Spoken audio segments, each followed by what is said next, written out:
Welcome to విధాత. నా పేరు కోటిరెడ్డి. రాష్ట్ర ప్రభుత్వం గురువారం నాడు అసెంబ్లీలో 2,91,000 కోట్ల బడ్జెట్ను ప్రవేశపెట్టింది. ఈ బడ్జెట్లో రైతు రుణమాఫీ, అలాగే హైదరాబాద్ అభివృద్ధి, గృహ నిర్మాణం, ఇట్లా వివిధ శాఖలకు ఒక కీలకమైనటువంటి పథకాలను తీసుకొని ఆ పథకాల అమలు కోసం పెట్టింది. అయితే వాస్తవంగా 2,91,000 కోట్ల బడ్జెట్లో అసలు మన వాస్తవ ఆదాయాలు ఎంత, దీంట్లో ఉన్నటువంటి మనం తీసుకొచ్చే అప్పులు ఎంత, కేంద్రం ఇచ్చేది ఎంత, అసలు మనం ప్రయాణం అప్పులు తీర్చే వైపు పోతున్నామా, అప్పులు చేసే వైపు పోతున్నామా, ఈ విషయాలన్నింటినీ కూడా మనతో మాట్లాడడానికి, ఈ బడ్జెట్ యొక్క స్వరూపం గురించి తెలియజేయడానికి సిపిఎం నగర కార్యదర్శి శ్రీనివాస్ గారు మన దగ్గర ఉన్నారు. వారితో మాట్లాడడం. నమస్కారం. రాష్ట్ర ప్రభుత్వం 2,91,000 కోట్ల భారీ బడ్జెట్ ప్రవేశపెట్టింది. ఈ బడ్జెట్లో హైదరాబాద్ నగరానికి 10,000 కోట్లు కేటాయించారు. అదేవిధంగా వ్యవసాయానికి పెద్దపీట వేస్తూ దాదాపు 72,000 కోట్లను వ్యవసాయానికి కేటాయించారు. గృహ నిర్మాణానికి 13,000 కోట్లు కేటాయించారు. వాస్తవ బడ్జెట్ ఫలితాలను అంటే ఈ కేటాయింపులకు వాస్తవాలకు చూస్తే డిఫరెన్సెస్ గత బడ్జెట్లో కనిపిస్తూ ఉంది. అదే సందర్భంగా ఈ ప్రభుత్వం మేము అప్పులు తీరుస్తున్నాము, అప్పులు తెచ్చే అప్పుల కంటే తీర్చే అప్పులే మా దగ్గర ఎక్కువ ఉన్నాయి. మేము అధికారంలోకి వచ్చిన కానీ ఇప్పటివరకు 35,000 కోట్ల రూపాయలు మాత్రమే అప్పు చేస్తే 42,000 కోట్లు తీర్చాము. మేము అప్పులు తీర్చేపోతా ఉన్నాం, ఈ ప్రభుత్వం చెప్తా ఉన్నాం. కానీ ఈ ప్రభుత్వం ఈ సంవత్సరం వేసినటువంటి ఈ పెట్టినటువంటి బడ్జెట్ పత్తుల్లో మేము చూసినట్టయితే 69,572 కోట్ల రుణాలు తీసుకుంటానని చెప్పి దాంట్లో పొందుపరిచింది. బడ్జెట్ల యొక్క మొదటి నుంచి ఒక సంగ్రహణ పరిస్థితిని చూసినట్టు ఈ ప్రభుత్వాలు ఒక సస్టైనబిలిటీని ఏర్పాటు చేసి ఆర్థిక స్థిరత్వాన్ని సాధిస్తూ ఒక మిగులు బడ్జెట్ దిశగా వెళ్ళే ప్రయత్నాలు చేయబోతున్నాయి. ఈ బడ్జెట్ స్వరూపం ఏ విధంగా ఉంది? ఒకటి, మన రాష్ట్ర బడ్జెట్ నిన్న 2024-25 ప్రవేశపెట్టిన రాష్ట్ర బడ్జెట్ డెఫినెట్ గా 2,91,000 కోట్లతో ప్రవేశపెట్టిన దాంట్లో ఒక సమతుల బడ్జెట్ ని, అంటే వివిధ శాఖలు, వివిధ రంగాలు, వివిధ తరగతులు, వివిధ ప్రాధాన్యతలు, వీటన్నిటిని దృష్టిలో పెట్టుకొని అవసరమైనటువంటి కేటాయింపులు చేసినట్టుగా కనపడుతుంది. అందులో వ్యవసాయ రంగం కానీ, ఇరిగేషన్ కానీ, సంక్షేమం కానీ, విద్య, వైద్యం, అదే రకంగా గ్రేటర్ హైదరాబాద్ కూడా తగినంత ప్రాధాన్యత ఇచ్చారు. సో ఆ రకంగా గ్రేటర్ హైదరాబాద్ అవసరం, ఇక్కడ ఉన్న మౌలిక వస్తువుల రీత్యా కూడా ఆ రకమైన కేటాయింపులు అవసరము. సో ఇక్కడ పబ్లిక్ ట్రాన్స్పోర్ట్ కానీ, అట్లాగే మూసీ డెవలప్మెంట్ కానీ, ఇట్లాంటి ప్రాజెక్టుల మీద తగినంత ప్రాధాన్యత ఇచ్చారు. దాంతోపాటు ఎస్సీ ఎస్టీ బడ్జెట్ కానీ, బలహీన వర్గాల బడ్జెట్లు తగినంత ఇచ్చారు. అయితే ఈ బడ్జెట్ అంతా 2,91,000 కోట్లు ఖర్చు పెడతామని చెప్తున్నారు, అంత ఆదాయం రాబడతామంటున్నారు. కానీ ఇంత ఆదాయం వస్తుందా, ఇది రియలిస్టిక్ ఉందా, వాస్తవిక అంచనాలు తగ్గట్టు ఉందా లేదా అని కూడా మనం చూడాలి. ఇప్పుడు ఇంత అలాట్మెంట్లు చూసినప్పుడు అలా కనపడుతుంది, కానీ నీకు అంత ఆదాయం వస్తే కదా అవన్నీ ఖర్చు పెట్టడానికి. వాస్తవమైన నీ ఆదాయం ఎంత, దాని మీద నువ్వు చేస్తున్న అప్పులు ఎంత, ఇంకా కూడా వస్తాయి, పన్నేతర రాబడి వస్తుంది అంటున్నారు. ఎక్కడి నుంచి వస్తుంది, అది ఏం చేస్తే వస్తుంది? సో ఇవన్నీ ఏంటంటే రియలిస్టిక్ గా చూసినప్పుడు అంచనాలు ఆ రకంగా వాస్తవిక అంచనాలు దగ్గరగా ఉంటే మీరు అనుకున్న రేపు ఖర్చు పెడతాం, అభివృద్ధి చేస్తాం అనుకునేందుకు జరుగుతాయి. కానీ ఆ అంచనాలు ఆ రకమైన పద్ధతిలో రియల్ గా మనకు వచ్చే పన్నుల ద్వారా వచ్చే ఆదాయం అంతా చూస్తే 1,60,000 కోట్లకే కనపడుతుంది. రియలిస్టిక్ లేదని మీరు అవన్నీ ఆదాయాలన్నీ వస్తాయి అని అంచనా వేస్తున్నాం. ఇప్పుడు ఇవన్నీ ఏం జరుగుతున్నాయి బడ్జెట్ లో, ఈ సంవత్సరం వేసే బడ్జెట్ 2 ఏళ్ల తర్వాత వాస్తవమా కాదో తెలుస్తుంది. అప్పటి వరకు ఈ సంవత్సరం అంచనా బడ్జెట్, ఇది నెక్స్ట్ ఇయర్ రివైజ్డ్ బడ్జెట్ అంటున్నాం. ఆ తర్వాత వచ్చే సంవత్సరంలోనే వాస్తవాలు కాదా అనేది రియల్ లెక్కలు వస్తాయి. అప్పటి వరకు మనకు తెలియదు. నిజంగా ఆదాయం వస్తే, ఇవన్నీ అనుకున్న పద్ధతిలో ఖర్చు జరిగితే ఇవి ఫుల్ఫిల్ అవుతాయి. కానీ వచ్చే ఈ అంచనాలన్నీ, ఈ ఆదాయాలు రానప్పుడు ఏమవుతుందంటే మళ్ళీ ప్రయారిటీస్ అన్ని మారిపోతాయి, ప్రాధాన్యతలు మారిపోతాయి. ఏ రంగాలకు ఎక్కువ ఇవ్వాలి, ఏ రంగాలు తగ్గించాలి, ఎక్కడ కోత పెట్టాలి, ఎక్కడ పెంచాలి అనే లెక్కలన్నీ వస్తుంటాయి. కాబట్టి ఇవి ఇప్పుడు ప్రస్తుత ఆదాయాలు ఆ రకమైన పద్ధతుల్లో లేవు. రెండోది, వీళ్ళు ఆశించినట్టుగా కేంద్ర ప్రభుత్వం నుంచి ఆదాయాలు పెద్దగా వాళ్ళు అనుకున్న వాటాలు సరిగా రాలేదు. ఇది చాలా రకరకాల ప్రాజెక్టుల కింద ఇక్కడి నుంచి సహాయం అడిగారు, కానీ కేంద్రం నుంచి వచ్చింది చాలా నామినల్. దాంట్లో అసెంబ్లీలోనే ఒక తీర్మానం కూడా పెట్టారు, ఏకగ్రీవంగా తీర్మానం చేశారు. కేంద్ర ప్రభుత్వానికి పంపించారు. కేంద్ర బడ్జెట్ ని అవసరం రివైజ్ చేసి మేము అడిగిన ప్రాజెక్టుకి నిధులు కేటాయించండి. ఏపీ రీఆర్గనైజేషన్ యాక్ట్ లో ఏదైతే తెలంగాణకి చేయాల్సిన పనుల గురించి చెప్పామో వాటిలో ఏ ఒక్కటి చేయకుండా మీరు ఆ రకంగా నెగ్లెక్ట్ చేశారు. కాబట్టి ఆ ఆదాయాలు రావాలి సెంట్రల్ గవర్నమెంట్ నుంచి. మనం తెలంగాణ రాష్ట్రం నుంచి ఎంతైతే మనం పన్నులు చెల్లిస్తున్నామో 100 రూపాయలు చెల్లిస్తే మనకి వెనక్కి వస్తుంది 43 రూపాయలు. మరి మా వాటా నిధులు మాకు రావాలి కదా. నా దగ్గర నుంచి ఇక్కడ అభివృద్ధి జరుగుతుంది, వచ్చే పన్నుల అన్ని కేంద్రానికి వచ్చినప్పుడు తగినంత పద్ధతిలో వాటాలు రావాలి. కానీ కేంద్రం తన గవర్నమెంట్ కాపాడుకోవడం కోసం ఈ రోజు చేసినటువంటి విన్యాసం అంతా కూడా ప్రతిపక్ష రాష్ట్రాలకి తక్కువ నిధులు కేటాయించిన పరిస్థితి కూడా ఉంది. రెండోది అన్ని రాష్ట్రాలు కూడా ఇప్పుడు పన్నుల్లో ఆదాయం అంటే రూపాయికి 43 పైసలు వస్తుంది, ముఖ్యమంత్రి గారు కూడా ప్రకటించారు. కానీ అసలు సెస్సుల రూపంలో ఇంకా భారీ ఎత్తున కూడా పోతుంది కదా. అసలు దాంట్లో నుంచి అసలు రూపాయలు వస్తుందా రాష్ట్రాలకు? కేంద్ర ప్రభుత్వం పన్నుల వాటాల్లో పన్నుల్లోనే వాటాలు ఇస్తుంది. సెస్సుల రూపంలో చేసే ఏ ఒక్క పైసా మళ్ళీ తిరిగి రాష్ట్రాలకు ఇవ్వదు. అందుకని కేంద్ర ప్రభుత్వం రాష్ట్రాల నుంచి వచ్చే డబ్బుల్లో వాటాలు ఇవ్వాల్సి వస్తుందని, వాటాలు ఇవ్వకుండా ఉండడం కోసం ఆ సెస్ రూపంలో వసూలు చేస్తుంది. రకరకాల పెట్రోల్, డీజిల్ అనేక విషయాల మీద సెస్ రూపంలో వేస్తే, సెస్ అయితే రాష్ట్రాలతో పంచుకోవాల్సిన అవసరం లేదు. పంచుకోవాల్సిన అవసరం లేని పన్నులు వాళ్ళు పెంచుకుంటూ పోతున్నారు, సెస్ రూపంలో పెంచుకుంటూ పోతున్నారు. అది రాష్ట్రాలకి చాలా నష్టం జరుగుతుంది. ఎందుకంటే కేంద్ర ప్రభుత్వం రాష్ట్రాలన్నీ అండర్మైన్ చేసి కేంద్రమే పవర్ఫుల్ గా ఉండాలి, రాష్ట్రాలు అనేది తాము చెప్పినట్టు వినే పద్ధతులు ఉండాలి, మా మీద ఆధారపడాలి. సో ఈ రకమైనటువంటి పద్ధతిలో కేంద్రం ఆలోచన చేస్తుంది. కానీ ఒక ఫెడరల్ స్టేట్ ఇది, ఫెడరల్ ఇండియా, రాష్ట్రాల యొక్క సమాహారం. కాబట్టి రాష్ట్రాల హక్కులు వాళ్ళకి ఇవ్వాలి, వాళ్ళ వాటాలు ఇవ్వాలి, వాళ్ళ భాగస్వామ్యం ఉండాలనే ధోరణి కాదు వాళ్ళు. అందుకని దానివల్ల వస్తున్నట్టు నష్టం ఇది కనపడుతుంది. సో అందుకని ఇప్పుడు కేంద్రం నుంచి సరైన పద్ధతి నిధులు రావట్లేదు. మరి రాష్ట్రాలు ఏం చేయాలి? రాష్ట్రాలకు ఆదాయ మార్గాలు ఏంటి? ఇప్పుడు ఆదాయం పెంచుకోవాలన్నప్పుడు ఇప్పటికే వస్తున్న ఆదాయాలు చూస్తే ఏంటంటే ఎక్సైజ్ ద్వారా వస్తున్న ఆదాయం ఉంది, ఇంకా రకరకాల లోకల్ ట్యాక్సెస్ ద్వారా వస్తున్న ఆదాయాలు ఉన్నాయి. వీటిని ఎక్కువ పెంచాలంటే ప్రభుత్వం సెంట్రల్ నుంచి వచ్చే ట్యాక్స్ ఎయిర్ కాకుండా గ్రాంటీన్ ఎయిడ్స్ మీరు చెప్తున్నారే అదనంగా, ఇది పన్నుల వాటా కాకుండా గ్రాంటీన్ ఎయిడ్స్ రూపంలో అదనంగా వచ్చేది వివిధ స్కీమ్ల కింద. అది ఒక 21,000 కోట్లు వస్తుందని చెప్పి వీళ్ళు అంటున్నారు. వాస్తవంగా ఈ ఆర్థిక సంవత్సరం స్టార్టింగ్ ఏప్రిల్, మే 2 నెలలకు సంబంధించినటువంటి కాగుకు ప్రతి నెల గవర్నమెంట్ రిపోర్ట్ సబ్మిట్ చేయాలి వచ్చిన డబ్బుల మీద.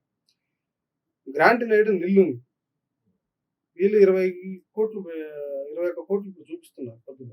అసలు నిజంగా గ్రాంటీన్ ఎయిడ్ కేంద్ర ప్రభుత్వం రాష్ట్రానికి ఇచ్చే పరిస్థితి ఉందా లేదు? కొన్ని స్కీమ్లలో సెంట్రల్ స్టేట్ ఉండే రిలేషన్స్ లో ఫైనాన్స్ కమిషన్ చెప్పిన పద్ధతుల్లో వాటాల పంపకం జరగాలి. సో నీతి ఆయోగ్ మీటింగ్లలో కూడా వీటి మీద డిస్కషన్ జరుగుతుంది. సో ఆ గ్రాంట్స్ ఏవైతే గ్రాంట్స్ అదనంగా ఇప్పుడు వివిధ స్కీమ్స్ వస్తాయి, ఆ గ్రాంట్ల కింద గ్రాంట్స్ రావాలి.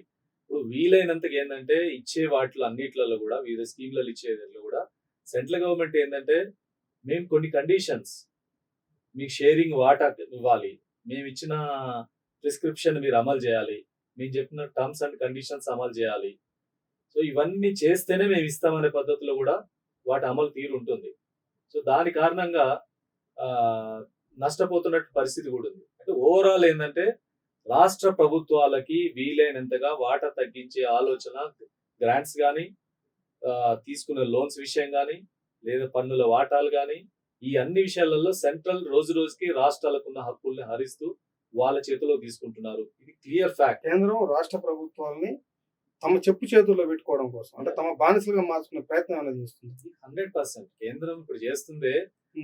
ఈసారి కేంద్రం వాళ్ళు చెప్పినట్టుగా 400 సీట్ల పైగా గెలిచి ఉంటే రాష్ట్రాలంతా ఢిల్లీ చెప్పు చేతులు ఉండాల్సిందే, ఇంకా వేరే మార్గం ఉండేది కాదు. ఈ రోజు మనకి ఈ మాత్రం ఫెడరల్ స్ట్రక్చర్ కాపాడబడిందంటే ఈ ఎన్నికల్లో వాళ్ళు ప్రాంతీయ పార్టీల మీద ఆధారపడి నడవాల్సిన పరిస్థితి, మైనారిటీ గవర్నమెంట్ బీజేపీకి ఫుల్ మెజారిటీ రాకపోవడం అనేది రాష్ట్రాలను ఒక రకంగా రక్షించింది. లేకపోయి ఉంటే ఇంకా భారీగా వాళ్ళు చెప్పినట్టుగా ప్రతి రంగాన్ని వాళ్ళ చేతిలో తీసేసుకుంటున్నారు. నీట్ వాళ్ళ చేతిలో తీసేసుకున్నారు. ప్రతి విద్యారంగం అనేది స్టేట్ సబ్జెక్టు, కానీ మేము నీట్ మేమే నిర్వహిస్తాం. ఏమైంది బొక్క ఊర్లో పడింది. ప్రతి రంగాన్ని తమ కంట్రోల్‌లో తీసుకుంటుంది. ఎడ్యుకేషన్ అనేది నీకేంటి సంబంధం? నువ్వెలా ఉమ్మడి జాబితాలో ఉన్నప్పటికి కూడా ప్రధానమైన స్టేట్ సబ్జెక్ట్ అది. అయినా అనేక విషయాలలో సెంట్రల్ అనేది ప్రతి దాంట్లో జోక్యం చేసుకోవడం, తాము చెప్పినట్టుగా వినాలి. సో, ఆ రకమైన పద్ధతిలో వాళ్ళ ఇన్వాల్వ్‌మెంట్ ఉంటుంది. ఇక్కడ ప్రత్యేకంగా బడ్జెట్ విషయాలకొచ్చినప్పుడు మనకున్న చట్టం ఏపీ రీఆర్గనైజేషన్ యాక్ట్ చట్టాన్ని కూడా వాళ్ళు దాంట్లో పొందుపరిచిన అంశాల అమల్లో కూడా ఎక్కడ సరిగ్గా చేయలేదు. సో, అందుకని రాష్ట్రాలు ఏం చేయాల్సొస్తుంది? ఇప్పుడు ఎక్కడన్నా ఉన్న ఆస్తులు అమ్ముకోవాల్సి ముఖ్యమంత్రి రేవంత్ రెడ్డి గారు అసెంబ్లీలోనే ఓపెన్‌గా చెప్పారు కదా! కేంద్రం తీవ్రంగా అన్యాయం చేసింది. మేము పెట్టినటువంటి ఏ స్కీమ్స్‌ని ఆమోదించలేదు. దానికి సంబంధించిన పద్ధతులు, కేటాయింపులు చేయలేదు. కాబట్టి నిరసనగా నీతి ఆయోగ్ సమావేశాన్ని ఈరోజు అంటే ఇవాళ శుక్రవారం 26వ తారీఖు నాడు ఢిల్లీలో జరుగుతున్నటువంటి నీతి ఆయోగ్ సమావేశాన్ని నేను బహిష్కరిస్తున్నానని చెప్పి అన్నాడు. అసెంబ్లీలో తీర్మానం చేశారు. డెఫినెట్‌గా తెలంగాణ రాష్ట్ర ప్రజల యొక్క వాయిస్‌ని వినిపియాల్సిన అవసరం ఉంది. తెలంగాణ రాష్ట్రానికి అన్యాయం జరిగింది. కేంద్రం ఈ రకమైన ఒక నియంతృత్వ పోకడలు లేదా హై హ్యాండెడ్‌గా పక్షపాత వైఖరితో వ్యవహరిస్తుంది కాబట్టి ముఖ్యమంత్రి గారు కక్షపూరితం కాదు కక్షపూరితమే ముఖ్యమంత్రి గారి వివక్ష కూడా కక్ష అని చెప్పాడు. రియల్ గా ఇన్ని రకాల తెలంగాణ అవసరాల్ని దృష్టిలో తీసుకుపోయినప్పుడు నువ్వు ఏ ఒక్కదాన్ని ఆమోదించకుండా నువ్వు ఎట్లా వ్యవహరిస్తావు? కేంద్ర సంబంధాలు ఏ రకంగా ఇదే టైంలో అసెంబ్లీలో ఈ తీర్మానం ముఖ్యమంత్రి గారు ప్రవేశపెట్టే టైంలోనే బీజేపీ శాసనసభాపక్ష నేత మహేష్ రెడ్డి ఒక మాట అన్నారు. తెలంగాణ ప్రయోజనాల కోసమే మేము ఏపీకి 15,000 కోట్లు ఇచ్చామని. దాన్ని మీరు ఒక తెలంగాణ రాష్ట్రంలో కీలకమైనటువంటి హైదరాబాద్ అనేది దాదాపు మినీ స్టేట్. ఆ పార్టీ కార్యదర్శిగా ఆ స్టేట్మెంట్ మీరు ఎట్లా స్వీకరిస్తారు? దివాలాకోరు స్టేట్మెంట్. మేము ఆ రకంగా 15,000 కోట్లు వాళ్ళకి స్టేటస్ ఇచ్చుంటే మీరు నష్టం జరిగేది. స్టేటస్ ఇవ్వకుండా అక్కడ ఆంధ్ర వాళ్ళని మోసం చేస్తున్నారు. మీకు స్టేటస్ ఇస్తామని చెప్పి అది అక్కడ మోసం చేయడం. ఇప్పుడు వాళ్ళు మేము స్టేటస్ ఇవ్వలేదు కాబట్టి మేము మీకోసమే ఆ రకంగా ఇవ్వలేదని చెప్పడం. ఇదంతా తెలంగాణ ప్రజలు మోసం చేయడం, ఆంధ్ర ప్రజలు మోసం చేయడం తప్ప వీళ్ళ తెలితొక్కతోనో లేదంటే వీళ్ళ ఫెయిల్యూర్స్ రాష్ట్రానికి సహాయం చేయలేకపోవడం తప్పించుకోవడానికి ఈ డొంక తిరుగుడు మాటలు తప్ప దాంట్లో ఏమీ వాస్తవాలు లేవు. కేంద్ర ప్రభుత్వం అటు ఆంధ్రాని మోసం చేసింది, స్టేటస్ ఇస్తానని చాలా కాలం నుంచి. ఇప్పుడేదో కొన్ని డబ్బులు ఇచ్చాం కాబట్టి అని సంతృప్తి పరిచామని చెప్తుంది. కానీ పార్లమెంట్ తెలంగాణ మోసం చేస్తుంది. పార్లమెంట్ ఎన్నికల్లో అంటే ఎవరు అధికారంలో ఉన్నా కనీసం తెలంగాణకు మేలు జరుగుతున్న పద్ధతిలో ఇద్దరికి సగం ఇచ్చారు. తెలంగాణ ప్రజలు సీట్లు ఇచ్చారు. కానీ 8 సీట్లు గెలుచుకున్నటువంటి కాంగ్రెస్ పార్టీ, 16లో 8 సగం సీట్లు గెలుచుకున్నటువంటి బీజేపీ పార్టీ, 2 కేంద్ర మంత్రులు ఉన్నటువంటి పార్టీ తెలంగాణకు నిధులు ఎందుకు రాబట్టలేకపోవడం వీళ్ళ వైఫల్యమా, లేకపోతే పార్టీ మేము ఏది చెప్పినా వాళ్ళు వినేవాళ్ళు, వీళ్ళకి ఎందుకు ఇవ్వాలి, అక్కడ వేరే ప్రభుత్వం మనం ఎందుకు ఇవ్వాలి అన్నటువంటి దురుద్దేశమా, వీళ్ళ ఫెయిల్యూరా? అసలు ఎందుకు నిధులు రాబట్టలేకపోయారు? బీజేపీ కూడా ఎందుకు రాబట్టలేదు? తెలంగాణ నుంచి గెలిచిన బీజేపీ ఎంపీలు వీళ్ళు కేంద్ర బీజేపీ నాయకత్వాన్ని అడగగలిగేంత స్థితిలో ఉన్నారా? వీళ్ళకి కెపాసిటీ ఉందా? రెండోది బీజేపీలో సెంటర్ అంతా 2 మనుషుల దగ్గర పవర్ అంతా. వాళ్ళని కాదని వీళ్ళు మాట్లాడే పరిస్థితి లేదు. వీళ్ళకి పోయి దేబరించడం తప్ప అంతకుమించి వీళ్ళేం చేయగలిగే పరిస్థితి లేదు. అందుకని ఇక్కడ ఉండి ఏదో మాట్లాడడం తప్ప సెంట్రల్ అంటే బీజేపీ అగ్రనాయకత్వానికి వీళ్ళు బానిసలా? అగ్రనాయకత్వాన్ని కాదు, అగ్రనాయకత్వం ఏం చెప్తే దానికి పోయేటారు తప్ప వీళ్ళకి అంతమించి ఏం లేదు. బానిసలు అయితేనే అతను చెప్పింది దూడు కోసం అంటారు. లేదు అంటే నాకు నష్టం జరుగుతుంది ప్రశ్నిస్తారు. ఇక్కడ ఉన్నటువంటి బీజేపీ నాయకత్వం, బీజేపీ నాయకులు, బీజేపీ ప్రజాప్రతినిధులు వాళ్ళ అగ్రనాయకత్వాన్ని ఇక్కడ ప్రజలకు నష్టం జరుగుతున్నప్పుడు అడిగే పరిస్థితి శక్తి వీళ్ళకు ఉందా లేదా? వీళ్ళు తెలంగాణ బీజేపీ నాయకులతో సహా ఎవరు వాళ్ళని క్వశ్చన్ చేసే పరిస్థితి లేదు. తెలంగాణ బీజేపీ నాయకులకు ఆ సత్తా లేదు, ఆ బలం లేదు. వాళ్ళు ఏదో మంత్రి పదవులు ఇస్తే తీసుకోవడం, నీతో చుప్చాప్ బయట కూర్చోవడం తప్ప వీళ్ళకి ఆ కెపాసిటీ ఉంది. ఎందుకు మాట్లాడలేదు? ఎందుకు క్వశ్చన్ పోనీ ఓపెన్ గా మాట్లాడలేదు అనుకుందాం. వాళ్ళ ఫోరంలో ఏమైనా మాట్లాడారా? వాళ్ళకేమైనా ప్రధానమంత్రిని కలిసి మరి అంతర్గతంగా చెప్పారా?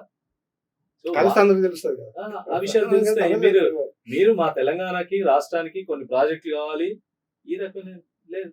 రెండోది కేంద్ర బీజేపీకి కూడా అర్థమవుతుంది ఏంటంటే తెలంగాణలో మన భవిష్యత్తు లేదు. 8 పార్లమెంట్ సీట్లు గెలిచాం కానీ రేపు రాబోయే రోజుల్లో భవిష్యత్తు ఉందని అంచనాలు కూడా ఉన్నట్లేదు. ఏదైనా ఉందనుకుంటే ఇంకా కొంచెం ఆ రాజకీయం కూడా ఏం లేదన్నట్టుగా అర్థమవుతుందేమో వాళ్ళకి. అందుకని బీజేపీ తెలంగాణలో ఈ రోజు ఏదైతే దేశ రాజకీయాల్లో పార్లమెంట్ ఎన్నికల భాగంగా కొన్ని ఎన్ని సీట్లు గెలిచారు కానీ కింద ఆ పరిస్థితి లేదు. రోజు రోజుకి ఇంకా వీక్ అయిపోతుంది, ఇంకా బలహీనపడుతుంది. వాళ్ళు ఇదే వైఖరి తీసుకుంటే ఇంకా నామరూపాలు లేకుండా కూడా పడిపోయే పరిస్థితి వస్తుంది. అందుకని తెలంగాణ ప్రజలు కూడా అర్థం చేసుకుంటున్నారు. బీజేపీ దేశ రాజకీయాల్లో హిందుత్వ రాజకీయాలను అడ్డం పెట్టుకొని 4 సీట్లు ఆ వాతావరణంలో ఎక్కువ సీట్లు గెలవగలుగుతున్నారు. ప్రజలు కూడా దాన్ని ఏదో కేంద్రంలో మోడీ గారి నాయకత్వంలో జరుగుతున్న ఒక దీంట్లో ఓట్లేశారు. కానీ తర్వాత అర్థం అవుతుంది ఈ పార్టీ అనేది తెలంగాణకి ఏ రకంగా ఉపయోగపడాలని. తెలంగాణలో ఉన్నటువంటి బీజేపీ పార్లమెంట్ సభ్యులు రాష్ట్రానికి పైసా కూడా తీసుకొచ్చే శక్తి లేదనే విషయాన్ని మీరు ఇక్కడ స్పష్టం చేస్తారు. 100% ఈ విషయాన్ని మనం మినహాయిస్తే మిగతా మన రాష్ట్ర బడ్జెట్ లో పోతే ఇవాళ మన రాష్ట్ర ప్రభుత్వం 6,71,000 కోట్ల రూపాయల అప్పులు ఉంది. ఈ సంవత్సరం ఇంకొక 70,000 కోట్ల రూపాయల మనం అప్పు తెచ్చుకోవాలని ప్రపోజల్ లో పోతాం. అప్పుల్లో నుంచి అప్పులో కూరకపోతున్నామా, అప్పుల నుంచి మనం బయటపడే పరిస్థితి మనకుందా? అంటే ఇప్పుడు ఒక రకంగా ఏంటంటే దేశంలో మన రాష్ట్రానికి వచ్చినప్పుడు కూడా అప్పులు చేయని తప్పని పరిస్థితి ఈ రోజుకు వచ్చింది. ఎందుకంటే గత 10 ఏళ్ల కాలం చూస్తే ఏంటంటే అప్పులు భారీ ఎత్తున పెంచారు. అది అవసరమా, అవసరం లేదా, అప్పులు విపరీతంగా పెంచుకుంటూ పోయారు. ఆ పెరిగిన అప్పులకు మరి అసలు వడ్డీలు ప్రతి ఏటా చెల్లించాల్సిందే. అప్పులు ఇప్పుడు ప్రతి దగ్గర జరుగుతున్న చర్చ అప్పులు చెల్లించడం కోసం అప్పులు చేయాల్సిన పరిస్థితి రావడం అంటే ఆర్థికంగా రోజు రోజుకు దివాలా వైపు మనం వెళ్తున్నామని అర్థం. అది ఇంకా క్రైసిస్ లోకి వెళ్ళిపోయే పరిస్థితి కనపడుతుంది. అందుకని ఈ అప్పులు ఎక్కడైనా అత్యవసరమైనప్పుడు డెవలప్మెంట్ కోసం, ఇన్ఫ్రాస్ట్రక్చర్ కోసం, క్యాపిటల్ ఇన్వెస్ట్మెంట్ కోసం అప్పులు చేయడం, ఆ రకంగా ఒక రోడ్ వేయాలి, ఒక మంచినీటి ప్రాజెక్ట్ టేకప్ చేయాలి అన్నప్పుడు తప్పనిసరిగా కొంత అప్పు చేసి ఆ రకంగా తిరిగి మళ్ళీ మనకు రాబడి వస్తుంది అనుకున్నప్పుడు అట్లాంటి వాటి కోసం అవసరమైన అప్పు చేయాలి. దానివల్ల డెవలప్మెంట్ కూడా వస్తుంది. కానీ ఇప్పుడు చేస్తున్న అప్పులు తిరిగి అప్పులు తీర్చడం కోసం అప్పులు చేయాల్సిన పరిస్థితి వస్తే ఆర్థిక పరిస్థితి రోజు క్షీణిస్తుందని అర్థం. దీంట్లోంచి బయటపడడం అనేది మనం ఏదైనా ఇన్ఫ్రాస్ట్రక్చర్ క్రియేట్ చేసేటప్పుడు మాత్రం అప్పులు చేస్తాం. దాన్ని మూలధనం వేయమంటారు ఇన్ఫ్రాస్ట్రక్చర్ కోసం. వాస్తవం ఏంది, మనం ఒక ఇల్లు కట్టాలనుకుంటాం. ఇల్లు కట్టాలనుకున్నప్పుడు ఏం చేస్తాం, మన దగ్గర ఒక 10 లక్షలు ఉంటే ఒక 50 లక్షలు లోన్ తీసుకుని 60 లక్షలకు ఇల్లు కట్టి 20 సంవత్సరాలు ఈఎంఐ మన పీరియడ్ అయిపోయే లోపు, అంటే మనం సంపాదించిన పీరియడ్ అయ్యి రిటైర్ అయ్యే లోపు మనకు ఆ ఇల్లు. కానీ ఎందుకు అప్పు నుంచి అప్పుకు అనేటువంటి కార్యక్రమంలోకి ఈ ప్రభుత్వాలు ఆ వైపుకు వెళ్ళడానికి దారి తీసిన పరిస్థితి లేదు. అంటే ఒకటి, ఇప్పుడు రాష్ట్రాల దగ్గర ఆదాయ వనరులు చాలా పరిమితంగా ఉన్నాయి. ఇప్పుడు జిఎస్టీలు రకరకాల మార్పులను వచ్చిన తర్వాత ఎక్కువ భాగం నిధులు మనం ప్రజల నుంచి వసూలు చేసే వాటిల్లో ఎక్కువ భాగం కేంద్రానికి వెళ్ళిపోతున్నాయి. సరైనట్టు వాటా రావట్లేదు. ఆదాయాల పరిమితులు వచ్చాయి, కానీ రాష్ట్రాల అవసరాలేమో రాష్ట్రంలో డెవలప్మెంటల్ ప్రాజెక్ట్ కానీ, ప్రజలకు ఇచ్చిన కొన్ని వాగ్దానాలు కానీ, కొన్ని తరగతులకి మన అవసరం అందించాల్సిన సహాయం కానీ, ఇవన్నీ తప్పనిసరిగా చేయాల్సినవి ఉన్నాయి. ఉన్నప్పుడు వీటినన్నింటినీ అధిగమించాలన్నప్పుడు అప్పులు చేయక తప్పదు. ఆ అప్పులు అనేది రియల్ గా తిరిగి మళ్ళీ మనకు ప్రాఫిటబుల్ గా ఉండాలి. అదే ఒక డెవలప్మెంట్ పనికొచ్చే పద్ధతులు ఉండాలి. కానీ క్రమేణా తీసుకొస్తున్న అప్పులన్నీ సక్రమంగా వినియోగించకపోవడం, వాటి తిరిగి రావాల్సినటువంటి డెవలప్మెంట్ లేకపోవడం, కానీ మళ్ళీ అప్పులు చేయాల్సిన పరిస్థితి రావడం, ఇట్లాంటివన్నీ ఒక రకమైన సమస్యలు తెస్తుంది. కానీ ఈ రోజు మనకున్న అప్పులు ఇవన్నీ కూడా ఏంటంటే, ఇప్పుడు సెంట్రల్ గవర్నమెంట్ లో FRBM యాక్ట్ ఉంది. ఆ FRBM యాక్ట్ లో ఇంత పర్సెంటేజ్ కంటే మించకూడదు అనే లిమిట్ లోనే ఈ రోజు కూడా కొనసాగుతుంది. అసలు మొత్తం మన జిఎస్డిపిలో రాష్ట్ర స్థూల ఉత్పత్తిలో ఎంత పర్సెంటేజ్ అప్పులు చేయాలనే పర్సెంటేజ్ పెట్టుకున్నారో ఆ పరిమితుల్లోనే ఈ రోజు కూడా అప్పులు ఉన్నాయి. దాని మించి ఏం పోవట్లేదు. దాని మించి కూడా కాదు, ఆ FRBM లిమిట్ ని ఇంకొంత పెంచాల్సిన అవసరం కూడా ఉందని అన్ని రాష్ట్రాలు ఈ రోజు డిమాండ్ చేస్తున్నాయి. ఇప్పుడు సెంట్రల్ గవర్నమెంట్ కి ఏం లేదు. సెంట్రల్ గవర్నమెంట్ భారీ ఎత్తున అప్పులు చేస్తుంది. వాళ్ళు రాష్ట్రాలు తక్కువ చేయలేరు. 172 లక్షల కోట్ల అప్పు చేశారు. అంటే మామూలు అంశం కాదు. ఉన్నది 150 కోట్ల జనాభా. మా జుట్టుకు 1,00,000 అప్పు చేసి పడేసారు. వాళ్ళేందుకు ఇప్పుడు వాళ్ళు తక్కువ చేసిరంటలే. కేంద్రం కానీ రాష్ట్రం కానీ అప్పు నుంచి అప్పుకు పోతే అవి గమ్మత చూడండి. యూపీఏ ప్రభుత్వం 2014లో అధికారంలో దిగిపోయింది. అధికారంలో దిగిపోయినాటికి తెలంగాణలో కేవలం 70 కోట్ల అప్పు ఉంటుంది. భారతదేశంలో 50 లక్షల కోట్ల అప్పు ఉంటుంది. వితిన్ 10 years లో అది 172 లక్షల కోట్లకు పోయింది. ఇది 6 లక్షల కోట్లు దాటిపోయింది. 6,70,000 కోట్లు, అంటే దాదాపు 7 లక్షల కోట్లకు వచ్చింది. అసలు ఒక 10 years లోనే, అంటే వాళ్ళు 70 సంవత్సరాలు చేసినటువంటి అప్పుని వీళ్ళు సంవత్సరానికే చేస్తారు. అసలు ఇంత తేడా అసలు ఎందుకు వచ్చింది? సో, ఇప్పుడు కేంద్రం కూడా చర్చ వచ్చింది కాబట్టి కేంద్రం మీ రాష్ట్రాలు ఇంతే అప్పు చేయండి అని తీవ్రమైన ఒత్తిడి చేస్తుంది. కొంత అప్పు పెంచుకోవడానికి అవకాశం ఇవ్వండి అని అంటే ఎఫ్ఆర్బిఎం యాక్ట్ ఉంది, రకరకాలు ఉన్నాయి. లేదా మేము చెప్పిన కండిషన్స్ అమలు చేయండి, మేము రిఫార్మ్స్ సజెస్ట్ చేస్తున్నాం, విద్యుత్ రిఫార్మ్స్ చేయండి, సో రకరకాల ఎకనామిక్ రిఫార్మ్స్ అమలు చేయండి, లేబర్ రిఫార్మ్స్ అమలు చేయండి, మేము రిఫార్మ్స్ బేస్డ్ గా మీకు కొంత అప్పు చేయడానికి మీకు అవకాశం ఇస్తాం అని ఇన్ని కండిషన్స్ రాష్ట్రాలు పెడుతున్నాయి. రాష్ట్రాలకు ఏంటంటే వాళ్ళ లిమిట్ లోనైనా చేసుకోవడానికి అవకాశం ఇవ్వకపోతే రాష్ట్రాలు సస్టైన్ అయ్యే పరిస్థితి లేదు. మీరు ఇవ్వరు, మేము అప్పు చేసుకొని ముందుకు పోదంటే పోనివ్వరు, మరి ఏం చేయాలి అంటే రాష్ట్రంలో అన్ని ఆస్తులన్నీ తెగనమ్మడం తప్ప ఇంకేముంది? లేదంటే జనం మీద మళ్ళీ ట్యాక్సులు పెంచాలి. లేదా ఇప్పుడు రాష్ట్రాల్లో జరుగుతుంది ఏంటంటే అవినీతి ఉంది, దుబారా ఉంది, రకరకాల ఇప్పుడు అనవసరమైన ఖర్చులు ఉన్నాయి, అనవసరమైన ఆడంబరాలు ఉన్నాయి. ఇవి గత ప్రభుత్వంలో 10 ఏళ్లలో చూస్తున్నాం. భారీగా అవినీతి విద్యుత్ దాంట్లో జరిగింది, కాళేశ్వరంలో జరిగింది, అనేక ప్రాజెక్టులలో అవినీతి చూస్తున్నాం. ఇప్పుడు తీసుకొచ్చిన అప్పులన్నీ నిజంగా డెవలప్మెంట్ కు వాడుతున్నారా, అవినీతితో మళ్ళీ జేబులు నిండుతున్నాయా? ఇదొక అంశం. కానీ రాష్ట్రాల అవసరాల రీత్యా చూసినప్పుడు ఏంటంటే ఈ కొంత అప్పులు అవసరమైన మేరకు జిఎస్డిపిలో సో మచ్ పర్సంటేజ్ మనం అప్పులు చేసుకోవడానికి అవకాశం ఇవ్వాలి. సెంట్రల్ గవర్నమెంట్ దానికి అనుమతి ఇవ్వట్లేదు. వాళ్ళు మాత్రం 55 లక్షల కోట్లు ఉన్న అప్పుని 172 లక్షల కోట్లకు అప్పు విరిగిపోతే 10 ఏళ్లలో ఎలా అప్పులు చేస్తున్నాం? అప్పులు జరిగిపోతున్నాయని బీజేపీ నాయకులు ఇక్కడ నీతులు వల్లిస్తున్నారు. మరి సెంట్రల్ గవర్నమెంట్ చేసిన అప్పు ఇంత భారీ ఎత్తున ఎందుకు పెరిగింది? మీకు జిఎస్టీ తీసుకున్నారు, రకరకాల ట్యాక్సులు పెంచారు, పెట్రోల్, డీజిల్, గ్యాస్ అన్నిటి రేట్లు పెంచారు, సబ్సిడీలు ఎత్తేశారు. ఎందుకు? మీరు పేదల మీద వేయాల్సిన, మధ్యతరగతి మీద వేయాల్సిన భారాలన్నీ వేసి జనం సెంట్రల్ గవర్నమెంట్ అన్ని లూటీ చేసింది. సెంట్రల్ గవర్నమెంట్ దగ్గర నిధులు పెట్టుకున్నారు, మీరు పెట్టుకొని కూడా మళ్ళీ మీరు భారీగా అప్పులు చేశారు. మరి రాష్ట్రాలకు వాటా ఇవ్వకుండా రాష్ట్రాలు ఏదైనా అవసరం పడి మేము కొంత అప్పు చేస్తామంటే ఇన్ని లిమిటేషన్స్ ఏంటి? ఇంత డిసిప్లిన్ పేరుతోటి మీరు కంట్రోల్ చేసే పద్ధతి ఏంటి? సో రాష్ట్రాలకి ఆ రకమైన హక్కులు రాష్ట్రాలు కూడా ఆ లిమిట్ లో చేసుకోవడానికి అవకాశం ఇవ్వాలి. కండిషన్స్ కాదు. కండిషన్స్ పెట్టి మీరు విద్యుత్ రిఫార్మ్స్ అమలు చేస్తే మీకు 2,500 కోట్లు ఇస్తాం, ఈ రకమైన కండిషన్స్ పెట్టి లిమిట్ చేస్తుంది.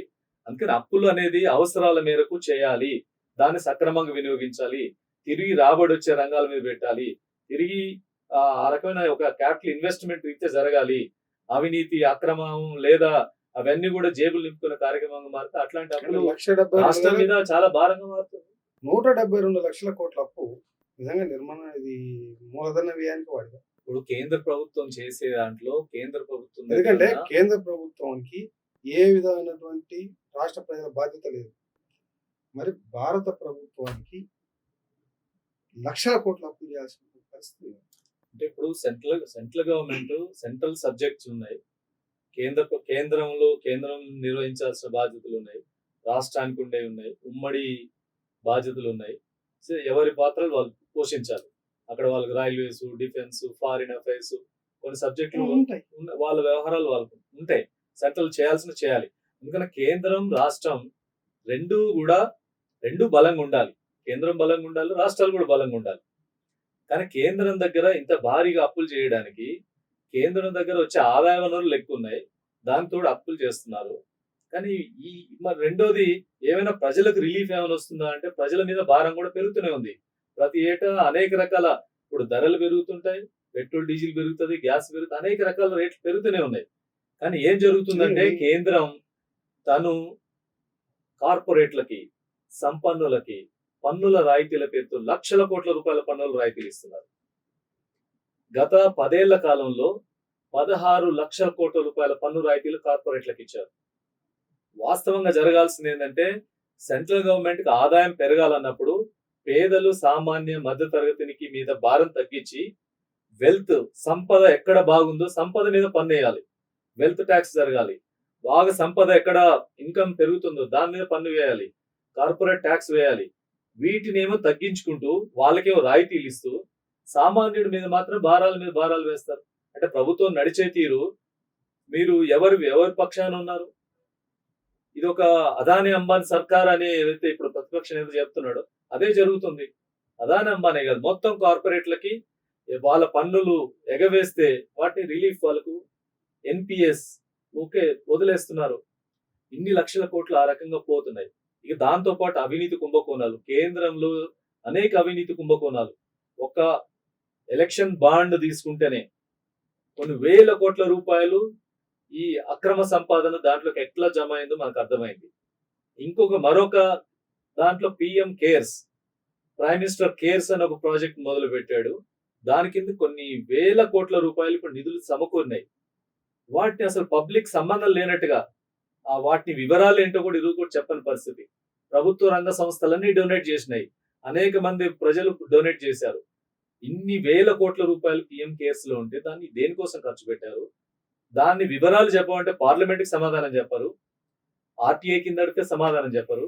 ఏదైనా పిఎం కేర్స్ అనేది తన సొంత జేబు సంస్థలాగా ప్రైమ్ మినిస్టర్ గారు వాడుకుంటున్నారు. ఇప్పుడు ఆ విషయాలు నిజంగా పిఎం కేర్స్ లో ఎంత ఆదాయం వచ్చింది, దేని ఖర్చు పెట్టారో చెప్పమనండి. దేశంలో అతిపెద్ద కుంభకోణం బయటకు వస్తుంది. పిఎం కేర్స్ వివరాలు బయటికి రాదు. నేను ఆర్టీఐ కింద అడిగాను పిఎం కేర్స్ వివరాలు ఇవ్వమని. ఇది పబ్లిక్ ఆర్గనైజేషన్ కాదు, ఆర్టీఐ కింద పరిధిలోకి రాదని ఆన్సర్ చేశారు. పబ్లిక్ దీంట్లో కింద రాదు. ప్రభుత్వ రంగ సంస్థలన్నీ దానికి నిధులు ఇస్తే ప్రైమ్ మినిస్టర్ గారి కేర్స్ కింద ఆ సంస్థను ప్రారంభించి ఇది ప్రైవేట్ ఆర్గనైజేషన్ ఎట్లా అవుతుంది? గవర్నమెంట్ ఆర్గనైజేషన్ కాకుండా ఎలా పోతుంది? ప్రైవేట్ ఆర్గనైజేషన్ అయితే గవర్నమెంట్ సంస్థలు ఎందుకు నిధులు ఇచ్చాయి? ప్రైమ్ మినిస్టర్ గారు తన సొంత సంస్థలాగా తన ప్రైవేట్ ఆర్మీని తన ఆ అమౌంట్ తోటి ఎమ్మెల్యేల కొనుగోలు, ఎంపీల కొనుగోలు, రాష్ట్రాలను కూలగొట్టడం, ఈ వీటి కోసం ఆ డబ్బులను వినియోగిస్తున్నారు. పిఎం కేర్ అనేది అప్రజాస్వామిక పిఎం కేర్స్ అనేది దేశంలో తన రాజకీయ ప్రయోజనాల కోసం, రాష్ట్రాలను కూలగొట్టడం కోసం, ఎమ్మెల్యేలను కొనుగోలు చేయడం కోసం వాడుతున్నటువంటి ఆర్థిక సంస్థగా దాన్ని వినియోగిస్తున్నారు. ఈ రోజు ఆ వివరాలు బయట పెట్టమని లేదు, అంత సక్రమంగా వినియోగిస్తున్నాం, ప్రజల కోసమే, కోవిడ్ కోసమే, కరోనా నియంత్రణ కోసమే, మేము వైద్య సదుపాయాల కోసం ఖర్చు పెట్టామని చెప్తారా? వివరాలు బయట పెట్టమనండి. మీకు ఎంత ఆదాయం వచ్చింది, ఎంత ఖర్చు పెట్టారు, దేని కోసం ఖర్చు పెట్టారు, ఆ వివరాలు పబ్లిక్ ముందు పెట్టండి. ప్రజాధనాన్ని ప్రజల ముందు ఉంచడానికి మీకేం అభ్యంతరం? ఈ రోజు కూడా పిఎం కేర్స్ వివరాలు బయటకు ఎందుకు రావట్లేదు? ఇప్పుడు ఎలక్షన్ బాండ్స్ ది సుప్రీంకోర్టు జోక్యం చేసుకునేంత వరకు అడ్డుకుంది, మేము బయటకు పెట్టకూడదని. ఏమైంది? ఇప్పుడు ఎవరెవరు ఏ సంస్థలు ఎన్ని కిక్ బ్యాక్స్ ఇచ్చినాయో ఈరోజు బయటకు వస్తున్న పరిస్థితి. ఇంకా దాంట్లో ఇంకా చాలా విషయాలు రావాలి. ఏ సంస్థలు బెదిరించి ఏ రకంగా తీసేసుకున్నారు, వాళ్ళ మీద ఈడీ రైడ్ చేస్తుంది, వీళ్ళు వచ్చి ఎలక్షన్ బాండ్ ఇచ్చిపోతారు, కేసు మాఫీ అయిపోతుంది. ఈ పద్ధతిలో ఎలక్షన్ బాండ్లను మీరు వేల కోట్ల రూపాయలు మీ దగ్గర వెనకాల వేసుకున్నారు. ఇప్పుడు పిఎం కేసు అదే పరిస్థితి. అవి బయటకు వస్తే భారీ స్కామ్ బయటకు రాబోతుంది. కాబట్టి ప్రభుత్వం ఇవన్నీ కూడా ఏంటంటే ఆర్థిక వనరులన్నీ తమ గుప్పెట్లో పెట్టుకొని దేశ రాజకీయాల్ని, దేశాన్ని, దేశ ప్రజల్ని, దేశంలో ఉన్న టీవీ ఛానళ్ళని ప్రతిదాన్ని కంట్రోల్ చేసే ప్రయత్నం. దేశంలో నేషనల్ ఛానల్స్ అన్ని సెంట్రల్ గవర్నమెంట్ ఏ ప్రతిపక్ష నాయకుడికి ఇంత అవకాశం ఇచ్చే పరిస్థితి లేకుండా పోయింది. కారణం వాళ్ళ దగ్గర పవర్, అంత ఫైనాన్షియల్ పవర్ వాళ్ళ చేతులు చేరింది. అంటే దేశ రాజకీయాలు మనం ఈ రకమైన నియంతృత్వ వైపు వెళ్తున్న దాని నుంచి కంట్రోల్ చేయాలంటే డెఫినెట్ గా ఈ స్కీమ్స్ ఇవన్నీ ప్రజల ముందుకు వస్తే వాటిని మనం ఎదుర్కోగలిగే పరిస్థితి వస్తుంది. ఒకవైపు కేంద్ర ప్రభుత్వం రాష్ట్రం మీద ఆర్థిక ఆంక్షలు విధిస్తుంది. మనం భారీ బడ్జెట్ పెట్టుకుంటాం, లక్ష్యాలు రేవంత్ రెడ్డి సర్కార్ ముందు ఉన్నాయి.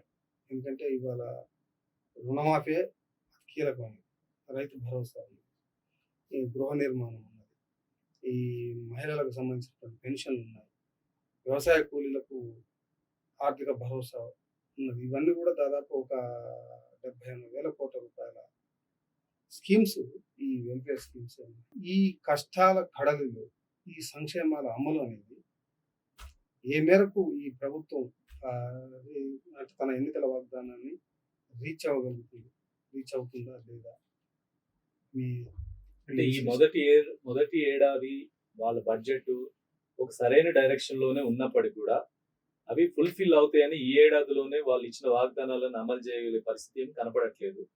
అనుకున్నంత ఆదాయాలు ఆ స్థాయిలో వస్తాయనే అంచనాలు ఫుల్ఫిల్ కాకపోవచ్చు, కానీ ఆ డైరెక్షన్ మాత్రం ఆ ఇచ్చిన వాగ్దానం లేదా బడ్జెట్ లో ఎస్టిమేట్ చేసిన దాని దగ్గరగా ఉండేటట్టుగా, అవన్నీ వాస్తవం అయ్యేటట్టుగా, కేటాయింపులు తగ్గట్టుగా, ఖర్చులు జరిగేటట్టుగా, అనుకున్న ఆదాయాలు అంచనా ఏదైతే ఆదాయం మీద అంచనాలు వేశారో అవన్నీ జరిగేటట్టుగా ఉండాలి. కానీ అదే సమయంలో ప్రభుత్వం ప్రజల మీద భారాలు, పేదల మీద భారాలు వేసే వైపు ఆలోచన చేయకూడదు.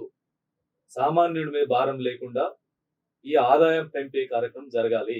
ప్రత్యేకంగా మన రాష్ట్రంలో కూడా ఎక్కడైతే సంపన్నులుగా తయారవుతున్న రియల్ ఎస్టేట్ ఉంది, రకరకాల బిల్డర్స్ ఉన్నారు, రకరకాల ఆ ఆదాయాలు వస్తున్నటువంటి వర్గాలు ఉన్నాయో, తరగతులు ఉన్నాయో, వాటి నుంచి ఎక్కువ ఆదాయం రాబట్టాలని దృష్టి పెట్టాలి. సామాన్యుడు, పేదవాడిని దాని నుంచి పన్నుల భారం నుంచి మినహాయింపు జరగాలి. సో ఆ రకంగా ప్రభుత్వం పేదలకు ఒకవైపు రిలీఫ్ ఇస్తూ, ఎక్కడైతే బాగా ఆదాయాలు వస్తున్నాయో వాటి నుంచి ప్రభుత్వానికి కూడా ఆదాయం రాబట్టుకునే ప్రయత్నం చేయాలి తప్ప సామాన్యుడి మీద భారం వేసే ప్రయత్నాలు లేకుండా జరగాలి. ఆ వచ్చే ఆదాయాన్ని సక్రమమైన పద్ధతిలో ఇప్పుడు ఏదైతే బడ్జెట్ లో అలాట్మెంట్స్ జరిగినాయో దాని తగ్గట్టుగా ఆ రకమైన ఇంప్లిమెంటేషన్ కూడా జరిగితే డెఫినెట్ గా ఇంకా రాబోయే రోజుల్లో బెటర్ గా ప్రభుత్వం ముందుకు పోవడానికి అవకాశం ఉంది. అంటే మీ పరిశీలన ప్రకారం అసలు ఆదాయం వచ్చేది రియల్ ఎస్టేట్ ఒకటే మీకు చెప్తాం. రియల్ ఎస్టేట్ అనేది ఒక హైదరాబాద్ చుట్టే ఎక్కువ ఉంది, మిగతా టౌన్స్ చుట్టూ కొంచెం తక్కువ ఉంటుంది. అసలు మేజర్ భవన నిర్మాణ రంగ కార్యక్రమమే ఇవాళ సంక్షోభంలో ఉందన్న చర్చ జరుగుతుంది. దాదాపు 1,00,000-1,50,000 యూనిట్స్ నేటికి అమ్ముడుపోకుండా ఖాళీగా ఉంది హైదరాబాద్. ఇవాళ భూములను అయితే అడిగేవాడు కనిపించట్లా. వాస్తవంగా అందరూ అదే రియల్ ఎస్టేట్ వ్యాపారం గబ్బు రావడం. రాష్ట్రంలో ఏ అంటే వర్గాలైతే ప్రభుత్వం ఏమి పాలసీలు తీసుకొస్తే తెలంగాణలో ఆదాయం అనేది అసలు జనరేట్ అవుతుంది. తెలంగాణ మన ఆదాయ వనరులు పెంచుకోవడానికి ఉన్న మార్గాల్ని అన్వేషించాలి. ఈ ఆదాయ వనరులు పెంచే మార్గాల్లో కూడా ప్రభుత్వం ఎక్కడ సంపన్ను బాగా ఆదాయం పెరుగుతున్నటువంటి తరగతులు ఉన్నాయి, సంపన్నులు ఎక్కడున్నారు, ఎక్కడ ప్రధానంగా ఉంది, దాని మీద ట్యాక్సింగ్ అనేది ఏ దేశమైనా అదే ఆలోచిస్తుంది, ఏ గవర్నమెంట్ అయినా ఆలోచించాల్సింది అదే పద్ధతి. ఎక్కడ ట్యాక్సింగ్ చేయాలి, ఎక్కడ ట్యాక్స్ లో రిలీఫ్ ఇవ్వాలి, దాన్ని ఆలోచించినప్పుడు రాష్ట్రంలో మైనింగ్ మాఫియా అంటున్నాం. ఇప్పుడు మైనింగ్ అనేది కొన్ని కంపెనీలకు దారాదత్తం చేశారు. ఇప్పుడు ఇట్లాంటి సహజ వనరులను కొల్లగొడుతున్న సంస్థలు ఉన్నాయి. మీరు అవి జెన్యున్ గా వాళ్ళకి ఇచ్చినప్పుడు దాంట్లో వచ్చే ఆదాయంలో ప్రభుత్వానికి ఆదాయం పెంచుకునే మార్గాలు ఏంటి? సో దాన్ని మీరు ఆర్థిక రంగంలో ఎక్స్పర్ట్స్ తోటి మన దృష్టి సంపన్నుల మీద పన్నులు వేయకూడదు అనే దృష్టి ఉన్న తర్వాత వాళ్ళ మీద వేస్తే ఏదో కింద మీద అవుతుందని సామాన్యుడి మీదనే వేద్దామని ఆలోచిస్తే అప్పుడు మీరు సామాన్యుడు వేయాలంటే ప్రాపర్టీ ట్యాక్స్ పెంచాలి, రిజిస్ట్రేషన్ ఛార్జీలు పెంచాలి, ఇక అన్ని రకాలు సామాన్యుడి మీద పెట్రోల్ డీజిల్ పెరగాలి అని కోరుకుంటాం, ఎలక్ట్రిసిటీ ఛార్జీలు పెరగాలంటాం. ఇది సామాన్యుడి మీద భారం పడుతుంది. కాబట్టి మీరు ఎక్కడైతే అధిక ఆదాయం ముందు వస్తుందో ఆ వర్గాల్ని మీరు ఐడెంటిఫై చేయండి. ఇప్పుడు కన్స్ట్రక్షన్ చాలా భారీగా కన్స్ట్రక్షన్ జరుగుతుంది, వాళ్ళ దగ్గర నుంచి పూర్తి ఆదాయం వస్తుందా? ఆదాయం అంతా రాబడుతున్నారా? ఎంతమంది ఎగ్గొడతలేరు? ఎగ్గొడుతున్న ఆదాయాలను రాబట్టుకునే ప్రయత్నం చేస్తున్నారా? ఇప్పుడు బిల్డింగ్ వర్కర్లకి సెస్ చెల్లించడానికి ప్రతి బిల్డర్ తను 1% లేబర్ సెస్ చెల్లించాలి. అందరు బిల్డర్లు చెల్లిస్తున్నారా? ఒక మెట్రో రైల్ ఎల్ఎన్టీ సంస్థ మన హైదరాబాద్ లో మెట్రో రైల్ కట్టినందుకు 20,000 కోట్లతో కట్టాడు. 200 కోట్లు లేబర్ సెస్ కట్టాలి, ₹1 కట్టలేదు. 200 కోట్లు వస్తే ఎంతమంది లేబర్ కి దానికి ప్రయోజనం జరుగుతుంది? ఇట్లాంటి కన్స్ట్రక్షన్ కంపెనీలన్నీ లేబర్ సెస్ ఇచ్చేదాన్ని ఎగ్గొడితే ఎవరు మాట్లాడట్లేదు. సో ఇలాంటి ఆదాయ వనరులు అనేకమైన ఉన్నాయి. ఆదాయ వనరులను వాటి మీద అన్వేషించాలి. సంపన్నుల మీద వేస్తే, ఇప్పుడు రియల్ ఎస్టేట్ మీద వేస్తే నష్టం జరుగుతుంది, రియల్ ఎస్టేట్ దెబ్బతింటుంది. సో లేదంటే రియల్ ఎస్టేట్ పెంచడం కోసం ఏం చేయాలి? రియల్ ఎస్టేట్ పెంచడం, రియల్ ఎస్టేట్ అవసరాలకు తగ్గట్టుగా ఏమేం చేయాలి అవి చేయాలి, కానీ ఇక్కడుండే ఇతర అవసరాలను కూడా దృష్టిలో పెట్టుకోవాలి. అందుకనే ఆ ఆదాయాలు పెరిగే దగ్గర దాంట్లో నుంచే రాష్ట్రానికి రావాలి తప్ప సామాన్యుడి మీద నువ్వు ఇంకా భారాలు పెంచుకుంటూ పోతానంటే ఆర్టీసీ ఛార్జీలు పెంచుతా అంటావు, ఎక్కడికి పోతుంది? సో అవన్నీ అల్టిమేట్ గా మళ్ళీ వీళ్ళ మీద పడే భారమే.